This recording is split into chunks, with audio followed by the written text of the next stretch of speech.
ప్రభు పేరిట అందరికీ praise lord. బాగున్నారండి అందరూ? అందరూ బాగోవాలని, క్షేమంగా ఉండాలని నిత్యము మా ప్రార్థనలో జ్ఞాపకం చేసుకుంటాం. ఈరోజు వాక్యం యోబు గ్రంథం 8వ అధ్యాయం 7వ వచనం. అప్పుడు నీ స్థితి మొదట కొద్దిగా ఉండినను తుదకు మహాభివృద్ధి చెందుదువు.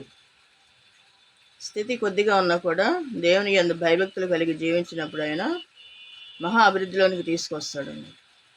ఆయన యందు ఎవరైతే భయభక్తులు కలిగి జీవిస్తారో వారికి ఏది కూడా లోటు లేకుండా చూసే దేవుడు. సమస్తము కూడా ఆయన ఇస్తాడు. ఎందుకంటే ఏదైనా దేవుడు నమ్ముకున్నారు, వాళ్ళకి అనారోగ్యాలు ఎందుకు వచ్చినాయి అంటారు కొంతమంది. దేవుడు అనుమతించినప్పుడు వస్తాయి, మరలా కూడా దేవుడే తగ్గిస్తాడు. అంతేగాని దేవుడు నమ్ముకున్నారు, కష్టాలు బాధలు వచ్చినాయని అనుకోకూడదు. ఎందుకంటే అలా శ్రమలో మనిషి అన్నాక అనారోగ్యాలు వస్తుంటాయి, పోతుంటాయి. అంతేగాని దేవుని విడిచిపెట్టకూడదు. ఆయన ఎందుకు భయభక్తులు కలిగి ఎవరైతే జీవిస్తారో వారికి దేవుడు సమస్తము కూడా సమృద్ధిగా ఇస్తాడు, ఆరోగ్యం ఇస్తాడు, ఎన్నో ఆశీర్వాదాలు దీవెనలు పొందుకుంటారు. ఆయన కృప ఎప్పుడు కూడా విడిచిపోదు. దేవునికే మహిమ కలుగును గాక. దేవుని కృప మీ అందరికీ తోడే ఉండును గాక. ఆమేన్.